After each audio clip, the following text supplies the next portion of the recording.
જાપાનમાં એક પ્રસંગ બન્યો 1997નો આ પ્રસંગ છે. સ્કૂલની અંદર, પ્રાથમિક શાળાની અંદર જ્યારે શાળા છૂટી ત્યારે 11 વર્ષના એક બાળકનું માથું કાપીને કોઈકે સ્કૂલના દરવાજા ઉપર મૂકી દીધું હતું. એ જ સ્કૂલના 11 વર્ષના કોઈક બાળકનું માથું કપાયેલું અને કાપ્યું એટલું જ નહીં, સ્કૂલના દરવાજા ઉપર મૂક્યું ડેકોરેશનની જેમ. અને એ ઘટનાએ આખા જાપાનમાં ચકચાર મચાવી દીધી હતી. આ ઘટના બની, પોલીસ ઇન્વેસ્ટિગેશન શરૂ થયું.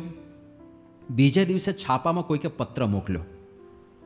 કોણે મોકલ્યો તો? જે માણસે પેલા બાળકનું માથું કાપ્યું હતું ને એણે પત્ર મોકલ્યો ન્યૂઝપેપરવાળાને કે હું જ્યારે બીજાને પીડામાં જોઉં છું ને ત્યારે મને શાંતિ મળે છે, અને પોતાની સિગ્નેચર કરી. પાછી છાપાવાળા શોધે, પોલીસ શોધે કે છે કોણ આ માણસ, તમે મને ક્યારેય નહીં પકડી શકો. આવા બધા વિધાનો મોકલીને એ લોકોને ખબર નહીં શું ડરાવવા માગતો હશે, ધમકાવવા માગતો હશે કે હજી તમે મને હેરાન કરવા કોઈક રીતે પ્રયત્ન કરશો તો હું બીજા 3 શાકભાજી કાપી નાખીશ. શબ્દ આવો વપરાય છે, બીજા 3 શાકભાજી કાપી નાખીશ, એટલે બીજા 3 બાળકોને મારીશ. તો બધાયને ચિંતા થઈ, પોલીસ ઇન્વેસ્ટિગેશન વધારે પાવરફુલ થયું અને છેવટે આનો ખૂની પકડાયો. અને આશ્ચર્ય એ વાતનું હતું કે જ્યારે ખૂની પકડાયો અને લોકોએ જોયો, એ 14 વર્ષનો વિદ્યાર્થી હતો, એ જ સ્કૂલનો 14 વર્ષનો વિદ્યાર્થી. પછી બધાયને આ કેસમાં રસ પડ્યો કે એક બાળકનું માનસ આટલી હદ સુધી વિકૃત કેવી રીતે થાય. એ આવું કે જ્યારે હું બીજાને પીડામાં જોઉં છું ત્યારે મને આનંદની અનુભૂતિ થાય છે, હું સ્વર્ગમાં હોય એવું મને અનુભવાય છે. આવું બધું લખતો હતો એ. 14 વર્ષના બાળકમાં આટલી બધી વિકૃતિ ક્યાંથી આવી? પોલીસ એના ઘરે ગઈ, ઘરનો તપાસ કર્યો તો એના રૂમના માળિયામાંથી મરી ગયેલી બિલાડીઓ પ્રાપ્ત થઈ. કેવી રીતે મારી હતી? તો સ્કૂલમાં એ શીખ્યો કે મર્ક્યુરી, પારો આવે ને, પારો, એ ઝેરી ધાતુ છે. તો આ ભાઈ શું કરે? મેડિકલ સ્ટોરમાંથી થર્મોમીટર લઈ આવે, થર્મોમીટર તોડીને એનો પારો ભેગો કરે. એ તો થર્મોમીટરમાં તો આટલો જ પારો હોય, એ ભેગો કરે, એને 2 બ્રેડની વચ્ચે નાખે અને એ બિલાડીને ખવડાવે. આવા પ્રયોગો કરે. અને પેલી બિલાડી મૃત્યુ પામે એટલે બહાર તો કોઈને, માતા પિતાને તો દેખાડે નહીં, એને માળિયામાં સ્ટોર કરી દે. એટલે એનો રૂમ જેવું માળિયાનો દરવાજો ખોલ્યો, જે ગંધાય બધું. અને પછી બધા મનોવૈજ્ઞાનિકોને આ કેસમાં રસ પડ્યો. એમણે બધું સંશોધન કર્યું કે આવું કેમ થયું, અને તારણ રૂપે એમણે 2 વસ્તુ આપી. પહેલું કે ઘરની અંદર માતા અને પિતા બંને નોકરી કરતા હતા, એટલે આ છોકરો મોટે ભાગે એકલો રહેતો હતો. સ્કૂલ છૂટી જાય પછી 4-5 કલાક માતા પિતા તો જોબ ઉપર હોય, છોકરો ઘરે એકલો હોય. તો પહેલું તારણ આ કાઢ્યું કે એકાંતને લીધે પ્રશ્ન થયો. બીજું તારણ, એકાંત અને ટેલિવિઝન. 1997માં ઇન્ટરનેટ એટલું વ્યાપક નહોતું, ઓટીટીને બધું હતું નહીં, ટીવી જ હતું. પણ એ ટીવી, બીજું કારણ એ હતું, એકાંત અને ટીવીમાં જોવાતા જાત જાતના ચિત્ર વિચિત્ર દ્રશ્યો, એની ખરાબ અસર આ છોકરાના માનસ ઉપર પડી હતી. અને એને લીધે આ 14 વર્ષનો છોકરો આવો વિકૃત બની ગયો હતો. હવે આ તો 1997ની વાત છે. અત્યારે તો પરિસ્થિતિ આના કરતાંય ગંભીર છે. કદાચ માતા પિતા હાજર હોય પણ છોકરો આઇસોલેટ થઈ ગયો છે. કેવી પરિસ્થિતિ છે અત્યારે તમે જાણો છો. આજના યુવાનને એક જ ઉદ્દેશ્ય હોય છે, કેવી રીતે 2 GB ડેટા પૂરો કરવો. એક વક્તાએ બહુ સરસ આખો પ્રાસ બેસાડ્યો હતો કે આજનો યુવાન કેવો છે, તો વોટ્સએપથી વીંટળાયો છે, ફેસબુકમાં ફસાયો છે અને ગૂગલમાં ગૂંચવાયો છે. અને વાત સાચી પણ છે. એક સર્વે પ્રમાણે ઘરમાં જો નોર્મલ અવર્સમાં ટીવી જોવાતું હોય, જે બધા ઘરમાં નોર્મલી જોવાતું હોય છે મોટે ભાગે, એ રીતે જો બાળપણથી બાળક એ ઘરમાં ફરતો હોય અને 18 વર્ષનો થાય ત્યાં સુધીમાં કેટલા કિલિંગ્સ, કેટલા ખૂનના દ્રશ્ય જુએ. કોઈક માણસ બીજા માણસને મારી નાખતો હોય એવા 8000 દ્રશ્યો એણે જોયા હોય. બાળક ઘરમાં 18 વર્ષનો થાય ત્યાં સુધીમાં 8000 દ્રશ્યો, અને ફાઇટિંગના તો 2.5 લાખ દ્રશ્યો જોયા હોય. જ્યારે ટીવી જોવાતું હતું ત્યારે. હવે તો ઓટીટી આવી ગયું, હવે તો બધું મોબાઈલમાં જ આવી ગયું. તો હવે એ આંકડો ક્યાં પહોંચ્યો હશે? અને આ તો ખાલી હિંસાની વાત થઈ. હિંસા કરતાં પણ વધારે અશ્લીલતા જોવાય છે. તો એવા અશ્લીલ દ્રશ્યો તો માણસ કેટલા જોઈ લેતો હશે. પહેલાં તો ટીવી જ હતું, આખા ફેમિલી વચ્ચે જોવાનું. હવે તો કોઈની મર્યાદા નથી રહી. હું મારા મોબાઈલમાં શું જોઉં છું કોઈને ખબર નથી પડવાની. તો વધારે ભયંકર.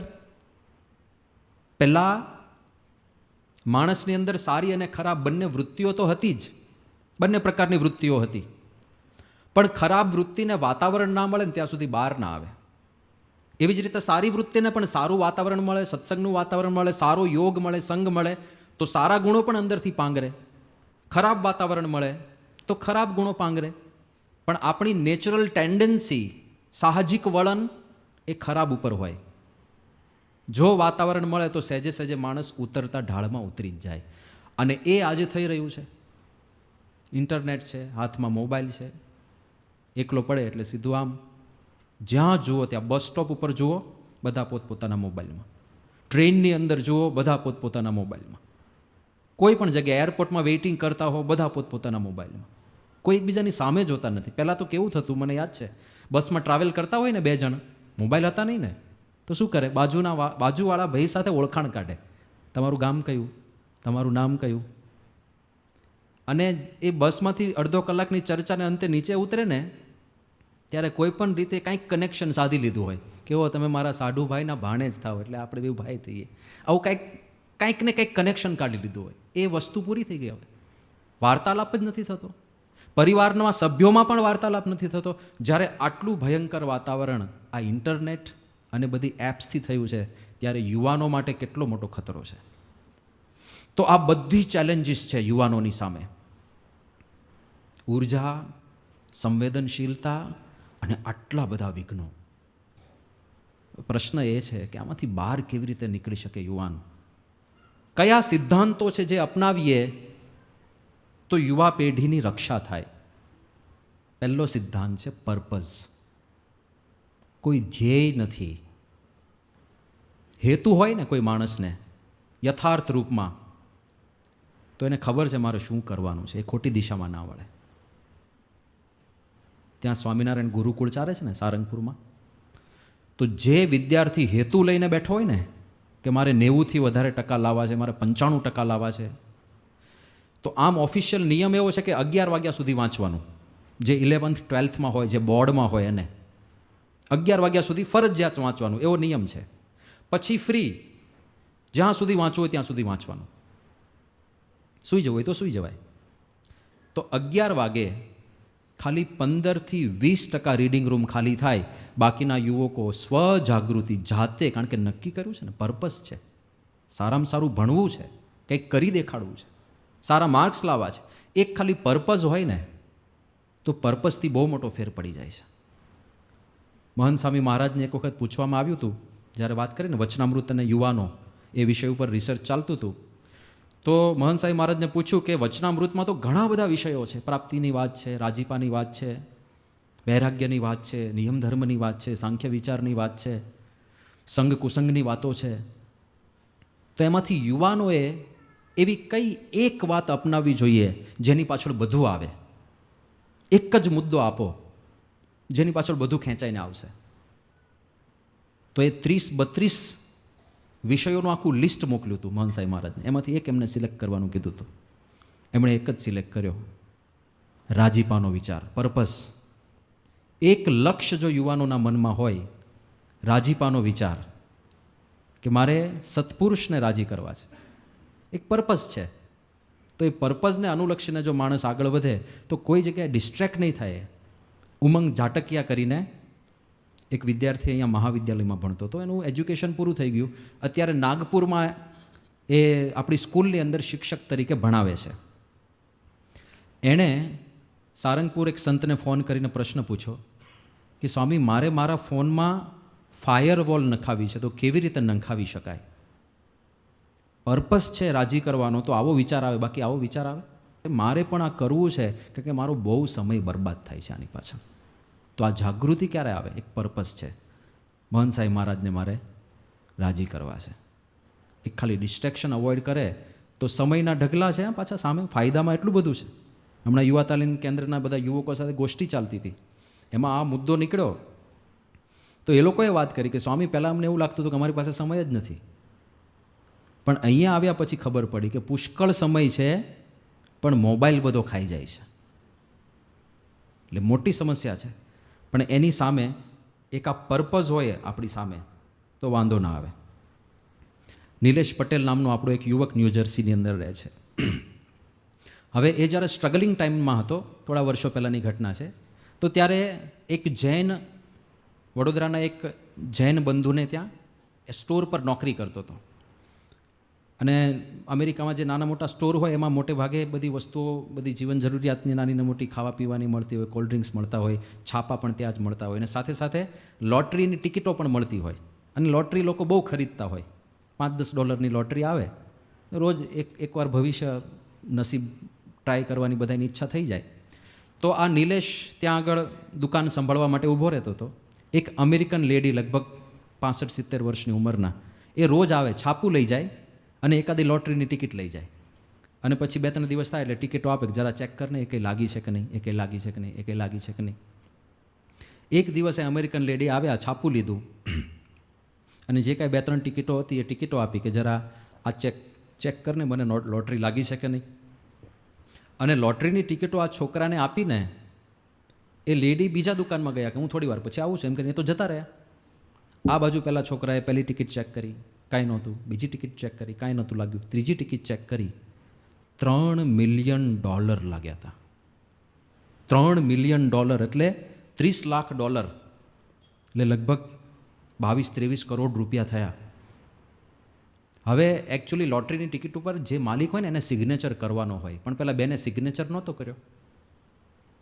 તો આ છોકરાને 3 મિલિયનના માલિક થવા માટે શું કરવાનું હતું? ખાલી પેલા બેન આવે ત્યારે એવું કહેવાનું હતું કે એક કંઈ લાગી નથી. રોજ એવું જ થતું હતું. રોજ નહોતી લાગતી તો પેલો છોકરો કહી દે કે નહીં, એ કંઈ નથી લાગી, તો શું કરે? કચરા પેટીમાં નાખી દે ટિકિટો સીધી, પૂરું થઈ ગયું. તો આજે પેલા લેડી આવે, આ છોકરાએ ખાલી એટલું જ કહેવાનું હતું, મેડમ નો લક, કોઈ નસીબ નથી તમારું આજે પણ. અને પેલી લેડી રોજની જેમ જતી રહેવાની હતી. 3 મિલિયન. પેલો છોકરો થોડી વાર તો ચમક્યો અને મનમાં વિચાર આવ્યો કે આ હું રાખી લઉં. પણ એણે પછી પ્રમુખ સ્વામી મહારાજને પત્ર લખેલો કે સ્વામી, જેવો મને વિચાર આવ્યો મનમાં કે હું રાખી લઉં, અને તરત જ તમારી છબી મને દેખાય નજર સામે. અને એ છબી જોતાં મને વિચાર આવ્યો કે આ પુરુષ રાજી નહીં થાય જો આ લોટરી રાખી રહીશ, એટલે મારે ના રખાય. અને પછી તરત જ પેલા લેડી આવ્યા, મેં એમને કીધું, સારા સમાચાર આપ્યા કે તમે 3 મિલિયન લાગ્યા છે. એને મનાયું નહીં, એ ખોટું બોલે છે, તું મજાક કરે છે. અરે મજાક નથી, ખરેખર લાગ્યા છે.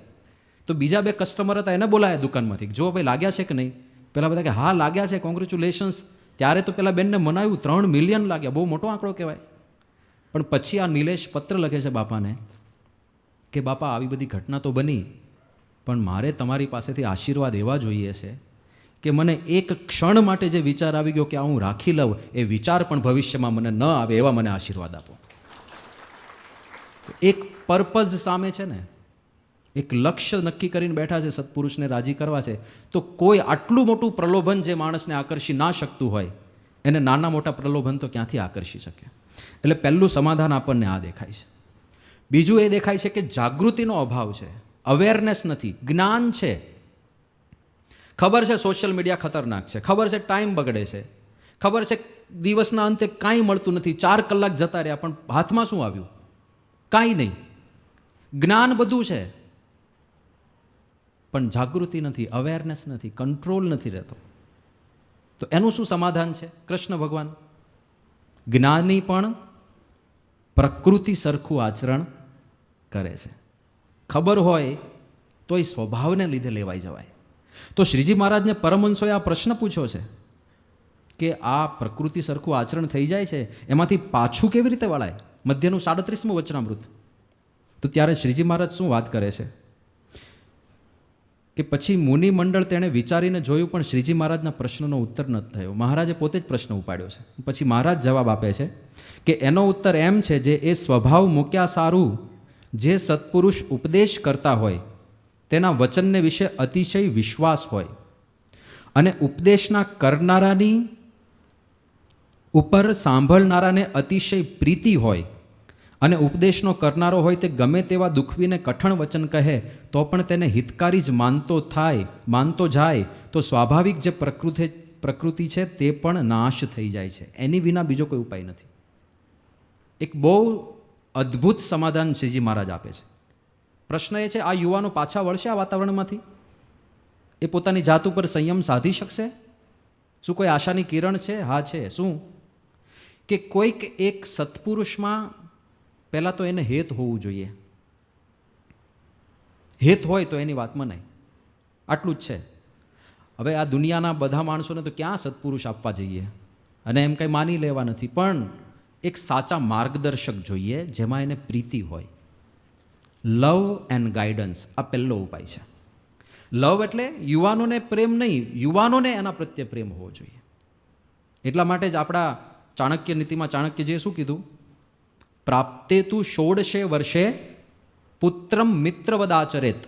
માતા પિતા માટે છે કે જ્યારે 16 વર્ષનું સંતાન થાય ત્યારે દીકરાને મિત્રની જેમ રાખવો. કારણ કે 16 વર્ષ પહેલાં તો ટપારતા હોય, ઉપદેશ આપાપ કરતા હોય, આમ કરાય આમ ના કરાય. 16 વર્ષ પછી હા એને પ્રેમની જરૂર તો એટલી જ છે, પણ નાના 10 વર્ષના બાળકને જેમ પેલા કાકલું હાલુ લુલું લીલું લુલું પીલું લુલું કરે એમ પછી 16 વર્ષના છોકરો ઘરે આવે તો હવે આવી ગઈ એવું ના કરાય. પ્રેમ તો એટલો જ રહે છે, પણ એની અભિવ્યક્તિ હવે બદલવાની છે. હવે મિત્રની જેમ પ્રેમ આપો. મિત્ર સહારો આપે, મિત્ર સુખ દુઃખમાં સાથ આપે. મિત્ર એમ કે don't worry, I have your back, હું તારી સાથે જ છું નો મેટર વોટ. તો હવે માતા પિતાએ એ બનવાનું છે કેમ? જેથી દીકરાને માતા પિતામાં એ રિસ્પેક્ટ અને હેત જળવાઈ રહે અને સમયે એની સલાહ માને. મહારાજે અહીંયા એ કીધું કે જ્યારે હેત હોય તો એનું માર્ગદર્શન મનાશે, અને માર્ગદર્શન મનાય તો યુવકો પાછા પણ વળે છે. ફ્રાન્સનો એક યુવાન અમિત ભાવસાર સ્વામિનારાયણ પ્રકાશની અંદર એને સ્વહસ્તે પોતાનો પ્રસંગ લખેલો. એણે લખ્યું હતું કે હું 13-14 વર્ષનો હતો ત્યારથી ગાંજો પીતો થઈ ગયો હતો. સત્સંગનો કોઈ યોગ નહોતો. 13-14 વર્ષની ઉંમરે આ માણસ ગાંજો પીતો થઈ ગયો. સિગરેટ તો કે હું જ્યારથી સમજનો થયો ત્યારથી સિગરેટ પીઉં છું, એટલે જ્યારથી એને સ્મરણ છે ત્યારથી. એના ભાઈબંધો બધા ફ્રેન્ચ અને એ બધા પણ આવા કૃત્યોમાં સંડોવાયેલા. એટલે આ બધા ભેગા થઈને ગાંજો પીવે તો ખરા, ગાંજાની હેરાફેરી કરે. પૈસા ખૂટી જાય તો ગમે તેના ઘરમાં જઈને, ત્યાં સેફટી બહુ ઓછી હોય, લોકોને વિશ્વાસ બહુ કે આપણા ઘરમાં કાંઈ નથી થવાનું, એટલે કાંઈ નહીં, ખાલી પેલા ઘરનો કાચ તોડીને અંદરથી લોક ખોલ નાખે, અંદર જતા રહે. પેલા બધા નોકરી પર હોય, આ લોકો આખો દિવસ ત્યાં જલસા કરીને નીકળી જાય. ગમે તેના ઘરમાં જતા રહે, ગમે તે વસ્તુ ચોરીને જતા રહે. ખાલી ફન માટે, ખાલી આનંદ કરવા માટે તો લોકોના પર્સને બધું લૂંટીને જતા રહે.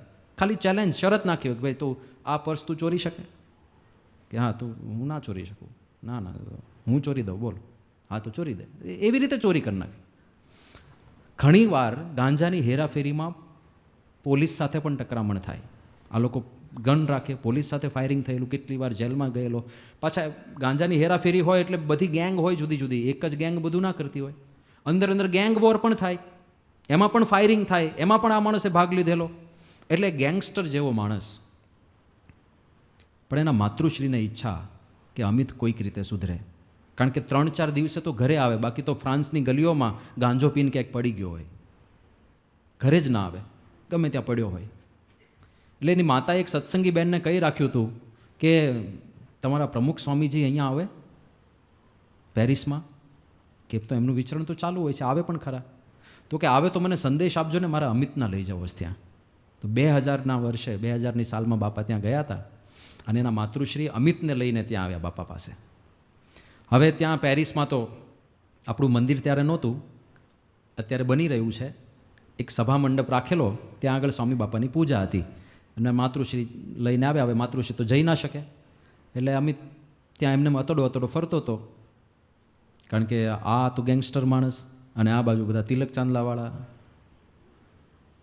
લેંગા જબ્બાવાળા ઘણા હશે. એને તો એવું જ લાગે ને કે હું જંગલમાં આવી ગયો. એટલે એકદમ ઉદાસ થઈને ફરતો હતો. આ બાજુ સ્વામી બાપાની પૂજા પૂરી થઈ હતી અને થોડી વારમાં બાપા બહાર નીકળવાની તૈયારી હતી. અને અમિતે જોયું દૂરથી કે એમના એક સંબંધી રોમમાં રહેતા જિજ્ઞેશભાઈ, એ ત્યાં દૂર એણે જોયા હવે આટલા બધા અજાણ્યાની વચ્ચે એકાદું જાણીતો ચહેરો દેખાય છે ને તો આનંદ બહુ થઈ જાય. તમે જોજો, આપણે હરિદ્વાર ઋષિકેશ ગયા હોઈએ અને કોઈક ગુજરાતી બોલતું હોય ને તો એટલે આ તો આપણા ગુજરાતી છે. અહીંયા પાડોશીની સામે ના જોતો હોય ક્યારેય, પણ ત્યાં એટલે આ તો આપણે ગુજરાતી છે, ઓળખાણ કરે, કંઈ ક્યાંથી આવો છો, કયું શહેર તમારું. તો જિજ્ઞેશભાઈને જોયા એટલે અમિત એકદમ રાજી થઈ ગયો. આ બાજુ જિજ્ઞેશે અમિતને જોયો, જિજ્ઞેશભાઈને થયું કે અમિત અહીંયા, એને આશ્ચર્ય થયું. એટલે તરત જ એને બોલાવ્યો નજીક. અમિત દોડીને નજીક ગયો. જિજ્ઞેશભાઈએ સ્વામી બાપાની મોજડી લઈ લીધી હતી. જે જૂના હશે ને, જેણે આવો લાભ લીધો હશે ને ખબર હશે કે સ્વામી સભા મંડપમાં એન્ટર થવાના હોય દાખલા તરીકે ત્યાંથી, તો ત્યાં મોજડી કાઢે ને ત્યાં 3-4 યુવકો ટાંપીને ઊભા હોય. એ સ્વામી મોજડી કાઢે એટલે તરત જ ઝડપી લેવાની. કેમ? પછી જ્યારે સ્વામી પાછા જાય ત્યારે જેણે લઈ લીધી હોય ને મોજડી, એને પહેરાવાનો લાભ મળે. આ જિજ્ઞેશભાઈએ મોજડી ઝપટી લીધી હતી એ દિવસે, પણ એમણે જોયું કે અમિત આવ્યો છે તો આ મોજડીનો ખરો અધિકારી તો એ છે. આપણે તો લાભ લઈએ છીએ, આપણે એક મેચ્યોરિટી છે. હા, વર્ષોથી આપણે લાભ લેતા હોઈએ અને બીજાને ચાન્સ આપવાની તૈયારી રાખવી એ પણ એક પ્રકારની મેચ્યોરિટી છે. તો એને થયું કે આજે અમિતને મોજડી પહેરાવવાની આપીએ. એટલે જેવો અમિત નજીક આવ્યો ને બંને મોજડી એને અમિતના હાથમાં આપી દીધી. હવે આ માણસ કોરી સ્લેટ, આ શું છે કે પ્રમુખ સ્વામી મહારાજની મોજડી છે, હમણાં સ્વામી આવે ત્યારે તું પહેરાવજે. કે મને આવું બધું ના ફાવે યાર, તું કંઈક બીજું, આ તો આ મોજડી હું ના પહેરાવું. પહેરાવતો હશે, કોકની મોજડી કાઢનાર માણસ આ તો. પણ એ ના પાડતા હતા. જિજ્ઞેશભાઈ આગ્રહ કરે કે ભાઈ આ તો ભાગ્ય કહેવાય કે આ મોજડી પહેરાવા તને મળે, ચરણ સ્પર્શ થશે, આશીર્વાદ મળી જશે. આ ભાઈને બેસે નહીં કે ભાઈ આ શું આશીર્વાદ ને શું ચરણ સ્પર્શ. એ રકઝક ચાલતી હતી ત્યાં તો સ્વામી આવી ગયા. હવે ન છૂટકે મોજડી અમિતના હાથમાં હતી એટલે એને જ પહેરાવાની હતી. એટલે એને નીચા નમીને બાપાને મોજડી પહેરાવી. પણ મોજડી પહેરાવતી વખતે એના હાથનો અંગૂઠો બાપાને વાગ્યો. અને અંગૂઠો વાગ્યો, હજી આના અંતરદ્રષ્ટિ નથી થતી. એ ભાઈ ઉપર જોવે છે, જોઈએ ખરા મહારાજ કેવો રિસ્પોન્સ આપે છે. પણ જેવું ઉપર જોયું, બાપાને વાગ્યું એટલે બાપાએ નીચે જોયું. બંનેની 4 આંખ ભેગી થઈ. આના મનમાં કલ્પના એવી હતી કે મેં એમને વગાડ્યું છે એટલે હમણાં ગુસ્સો કરશે ને કંઈક બોલશે.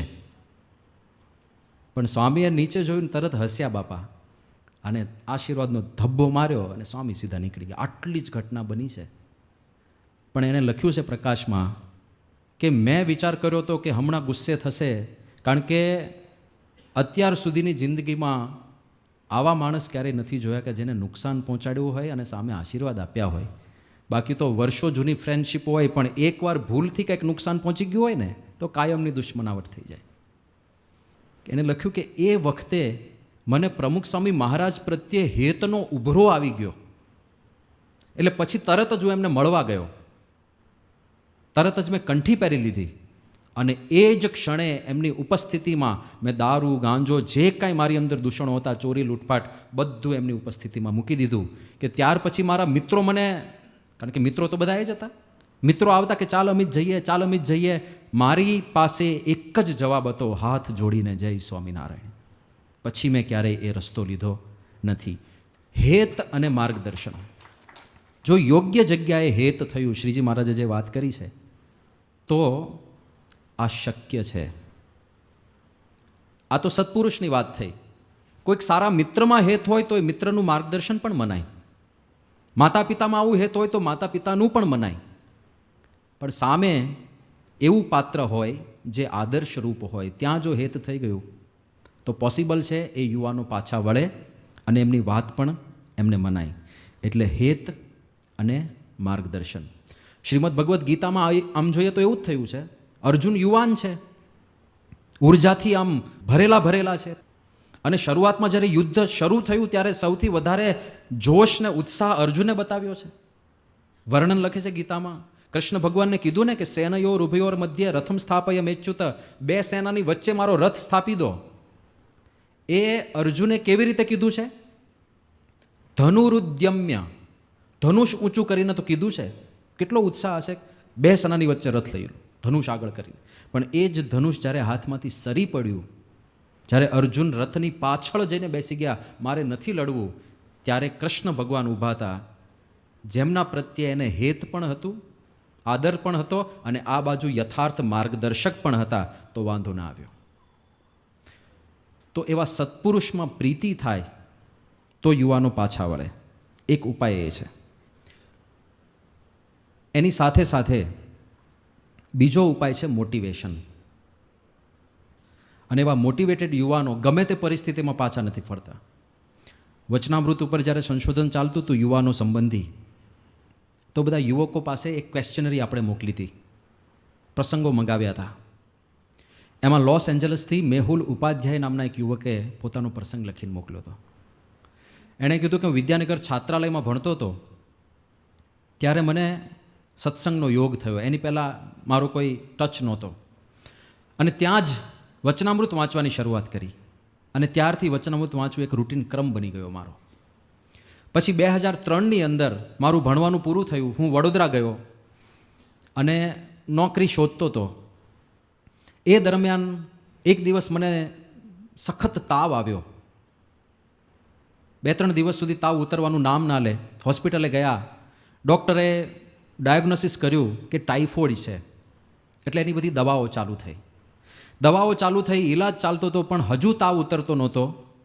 એમાં એક દિવસ કંઈક કોમ્પ્લિકેશન વધ્યું, બીમારીએ વધારે વિકૃત સ્વરૂપ ધારણ કર્યું અને મારા શરીરની અંદર ટિશ્યુ ઇટિંગ બેક્ટેરિયા ડેવલપ થવા માંડ્યા, કે મારા જ શરીરના ટિશ્યુને બેક્ટેરિયા ખાવા માંડ્યા.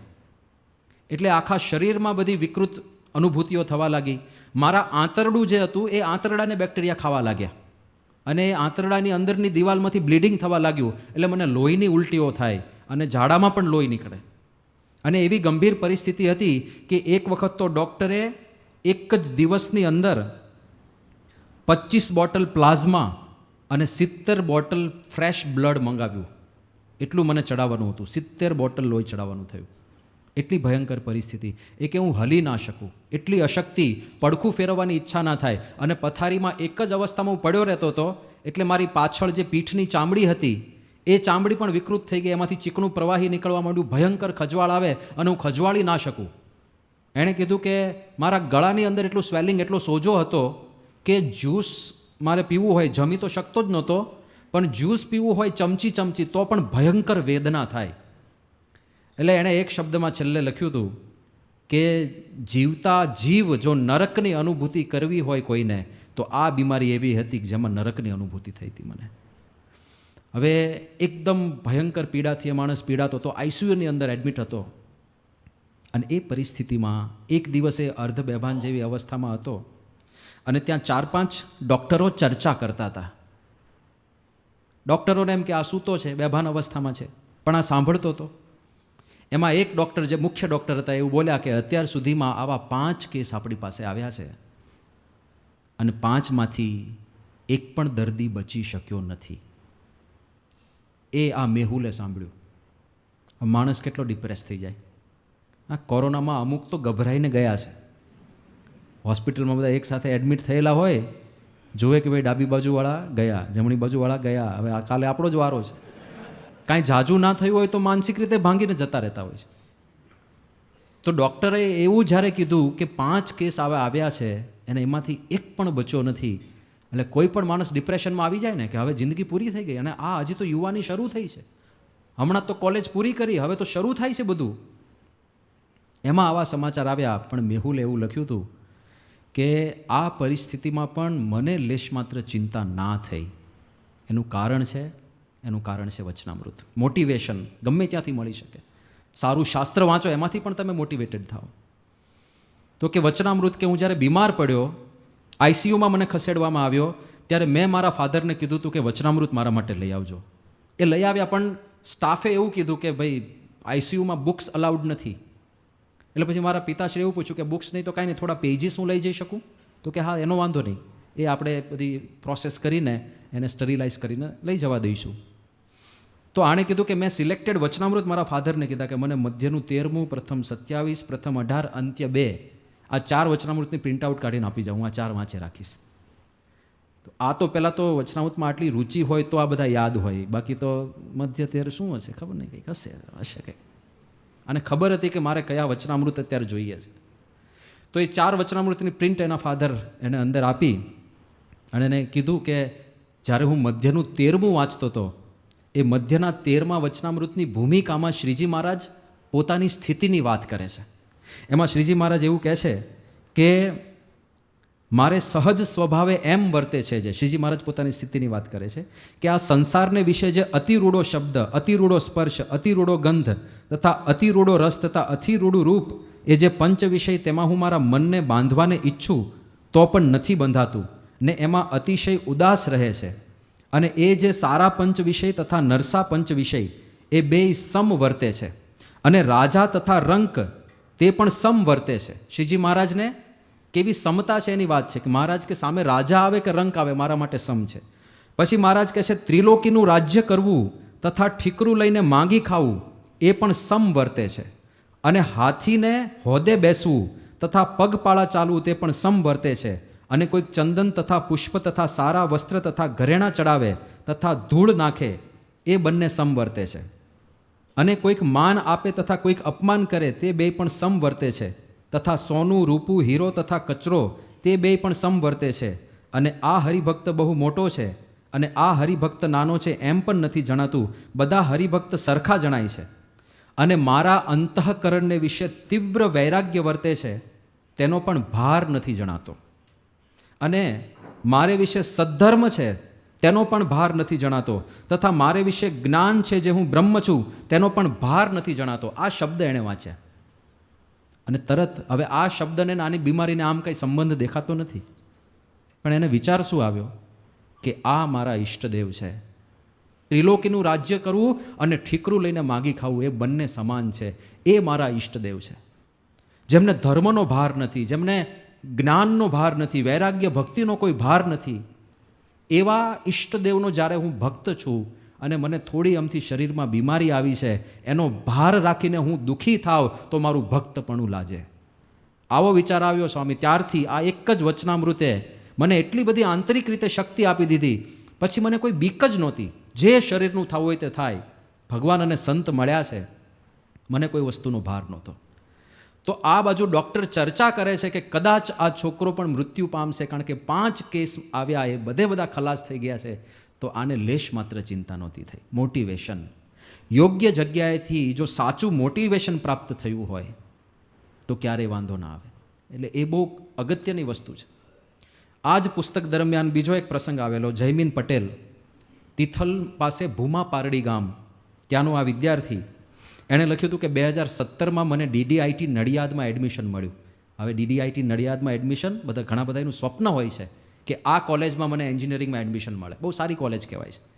પણ કે DDITમાં મને એડમિશન મળ્યું એ વખતે મને જેટલો આનંદ થયો હતો એટલું જ મને વધારે દુઃખ થયું જ્યારે પહેલા સેમેસ્ટરમાં મેથ્સ સબ્જેક્ટ આવ્યો.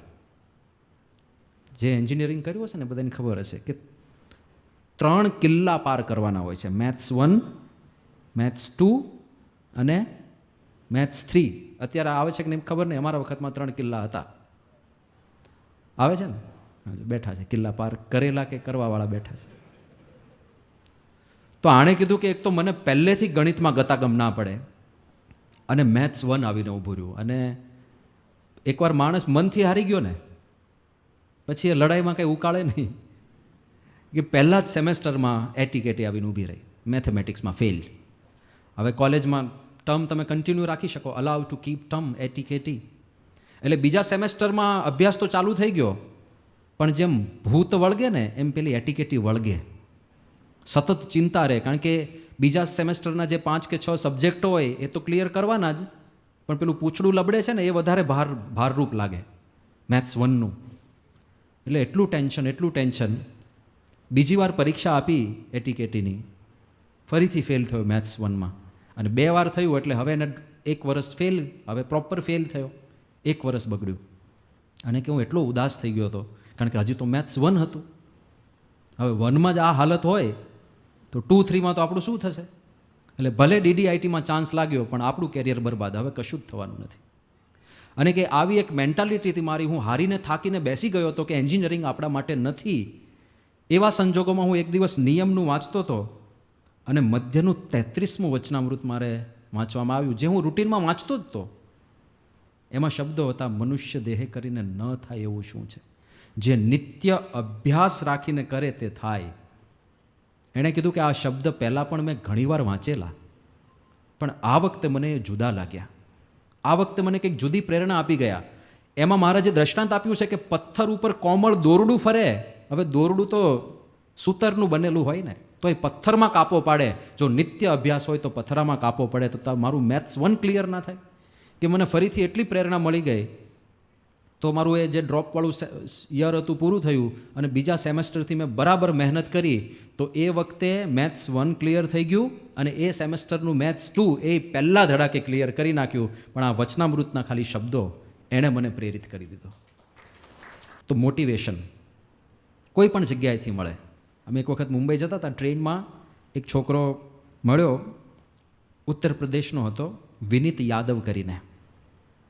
એટલે ટ્રેનમાં તો આપણે સંતોને કંઈ બીજું કામ ના હોય, મુંબઈ સુધી જવાનું હોય એટલે રાત પડે ને ઊંઘ આવે ત્યાં સુધી કંઈક પરિચય કેળવીએ, કંઈક બાપાની વાત કરીએ, કોઈ પણ રીતે વાર્તાલાપ કરીએ. પણ વાર્તાલાપની શરૂઆત ક્યાંથી થાય? આપનું નામ શું, શું કરો છો? નોર્મલ છે ને આ તો. એટલે એને નામ કીધું, શું કરો છો? કે સ્વામીજી વેલ્ડર હું, વેલ્ડિંગ કરતા હું. મેં કીધું કોઈ કુછ પઢાઈ વઢાઈ કી હૈ? મેં કીધું મિકેનિકલ એન્જિનિયર. આશ્ચર્ય નથી, આજકાલ તો એન્જિનિયરો બિચારા આવું જ બધું કરતા હોય છે. એ કે પણ મિકેનિકલ એન્જિનિયર.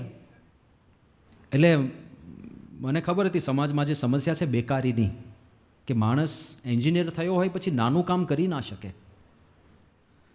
તો મેં સાહજિક રીતે એને પ્રશ્ન પૂછ્યો કે आपको ऐसा नहीं लगता, कभी ऐसा विचार नहीं आता कि मैं मैकेनिकल इंजीनियर हूँ और ये छोटा काम कर रहा हूँ? ऐसा विचार नहीं आता? ત્યારે એને બહુ સરસ વાત કરી. મને કે સ્વામીજી यूपी से हूँ, भगवान रामचंद्र जी हमारे आदर्श है. અને ભગવાન રામચંદ્રજી અયોધ્યાના રાજા હતા, યુવરાજ હતા. એ વનમાં ગયા ત્યારે હસતા હસતા જતા હોય ને એ પણ નાનું કામ સ્વીકારી લેતા હોય, તો મારે તો સ્વીકારી જ લેવાનું હોય ને. એક જગ્યાએથી એને મોટિવેશન મળ્યું તો કોઈ પણ પરિસ્થિતિમાં એ સાચો વિચાર મળી જાય ને તો આનંદ આનંદ, સ્થિરતા બધું જ રહેશે. તો આ 3 ઉપાય આપણને દેખાય. એક તો પ્રેમ અને માર્ગદર્શન, અને બીજું આ મોટિવેશન. અને હવે આપણે સત્સંગનો વિચાર કરીએ. આપણો આ સત્સંગ શું છે? આ જ છે. સત્પુરુષનો પ્રેમ મળે, સંતોનો પ્રેમ મળે, અંદર અંદર હરિભક્તોનો પ્રેમ મળે, બધા પાસેથી માર્ગદર્શન મળે અને સતત મોટિવેશન મળે. એના માટે તો આ સત્સંગ છે. જીવનને સાચી દિશામાં રાખવા માટે આ સત્સંગ છે. ને એટલા માટે આપણા યુવાનો એક જુદી, આમ જે દિશામાં આખી દુનિયા દોડે છે એના કરતાં થોડા જુદા પડે, થોડા મુઠ્ઠી ઊંચેરા દેખાય. કારણ કે અહીંયા આગળ પ્રેમ, માર્ગદર્શન અને પ્રેરણાનો ત્રિવેણી સંગમ છે. એ આપણો સત્સંગ છે. તો એવો સત્સંગનો યથાર્થ ઉપયોગ કરીને આપણે યુવાન અવસ્થામાં પણ આ બધા પ્રલોભનોની વચ્ચે ડિસ્ટ્રેક્ટ થયા વગર, ભ્રમમાં પડ્યા વગર, કોઈ પણ જગ્યાએ ફંટાઈ ગયા વગર આપણી યુવાનીનો સારામાં સારો ઉપયોગ કરીને જીવનમાં સિદ્ધિઓ હાંસલ કરી શકીએ. એ જ મહારાજ સ્વામીના ચરણોમાં પ્રાર્થના. શ્રી સ્વામિનારાયણ ભગવાનની જય.